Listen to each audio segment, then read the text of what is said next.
What's up guys, Adam here and welcome to a best you can buy workstation slash gaming PC build. This, at the moment when I'm recording this, these are the best parts you can buy.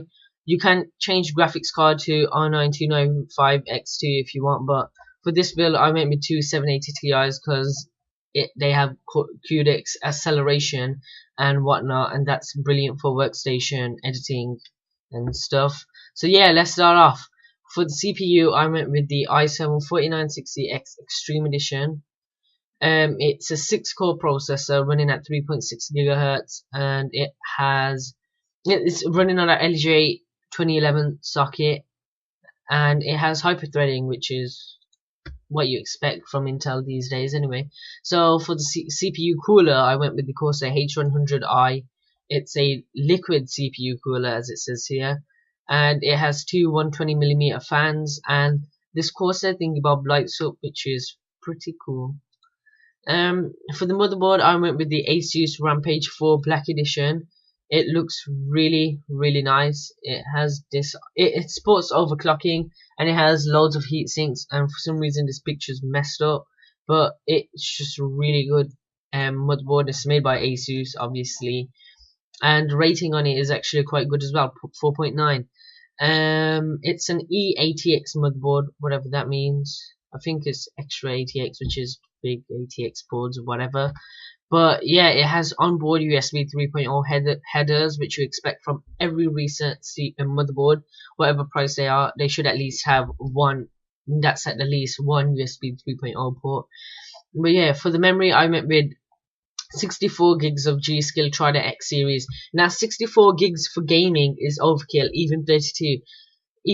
For gaming you want at least 8 gigabytes. 16 is the best for gaming and for editing and whatever, but 64 gigs of 2800 megahertz memory is just ridiculously good for editing, and this will do everything you want. You could open about 40 tabs and not get any slowdown lag with this PC, and that's on Google Chrome. And yeah, it's just really good memory. So for the storage, I went with two 128 gig Samsung 840 Pro series SSDs, and they're going to be in RAID 0 config. This is for Windows. This is basically for the OS. You can install Mac on this or Windows. For this build, I chose Windows because Windows is better in my opinion anyway. But yeah, for like games and apps, I went with an 840 Pro series 512 gig SSD. Now 512 gigs to some people may seem a little bit, but to me it's perfect. 512 gigs for just apps and games is perfect. Then it's backed up with a Western Digital black 4TB 7200 RPM internal hard drive. Now this is where like you'll have your movies and whatever, your games installers and whatever on that hard drive stuff. Nope, that's not what I want to do. Anyway, for the video card, I went with the EVGA GeForce GTX 780 Ti, 3 GB in SLI mode. They have two fans each, so they're gonna stay quite cool, and they just look really nice. They have this kind of metal effect to them, and they're classified, which is just awesome. It has a dual bias as well, so there's double bias. It has a DisplayPort, HDMI port, and DVI, and two DVIs. This is VGA compatible as well, so you can have like let's see, 1, 2, 4 monitors running at the same time, which is pretty cool. And since there's two of them, so about 8 monitors. But this, yeah, about 8 monitors, but I'm not sure the graphics card supports that much. Or you can have the maximum of what the graphics card supports times 2, as there's 2 of them. But for the case, I went with the Corsair 900D ATX full tower case. This thing is a monster. It's so big, the picture has to be small. Anyway, it's made by Corsair. It's a full tower case, and it's black. It's just nice and sleek, so it'll just stay there on your desk. And it's actually quite quiet. And like, keep in mind, this is massive. This thing down here is for your radiators and water cooling if you want more and stuff.